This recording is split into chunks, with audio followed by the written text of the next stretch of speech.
Le document que je vais vous présenter est un document qui date de la période révolutionnaire, période qui a commencé en 1789 pour se terminer en 1799. Il s'agit du premier journal de la presse écrite de l'île. Son titre est Le Vrai Républicain ou journal politique et littéraire de l'île de la Réunion. Sa périodicité est décadaire, c'est-à-dire qu'il est publié tous les 10 jours, car pendant la période révolutionnaire, la semaine n'existe plus, elle est remplacée par la décade.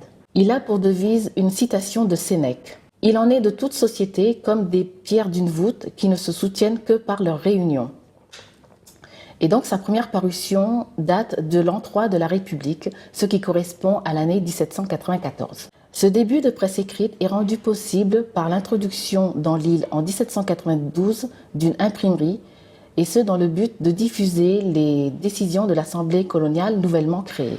Quant à l'idée de lancer un journal, elle viendra du directeur de l'imprimerie lui-même, l'abbé Louis Delsuc, qui désire mettre en place un moyen de communication et de culture pour l'ensemble des habitants.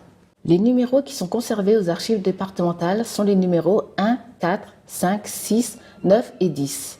Ils ne sont hélas pas tous complets, mais ils restent dans un assez bon état.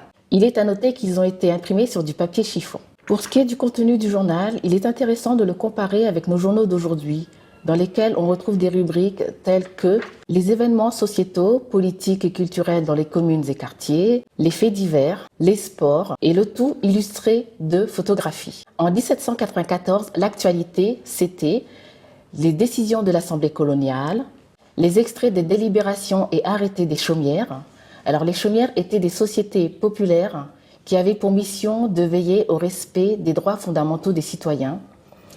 En 1794, l'actualité, c'est aussi un discours de Robespierre, des textes littéraires ou encore des avis divers comme la vente d'une habitation par exemple. Malheureusement, ce premier journal n'existera que pendant une année. En effet, en 1795, il disparaît à cause des difficultés financières et matérielles que connaît l'imprimerie. Il faudra attendre 1804 pour que l'île de la Réunion soit à nouveau dotée d'un journal d'information et les photographies, elles, apparaîtront en 1951.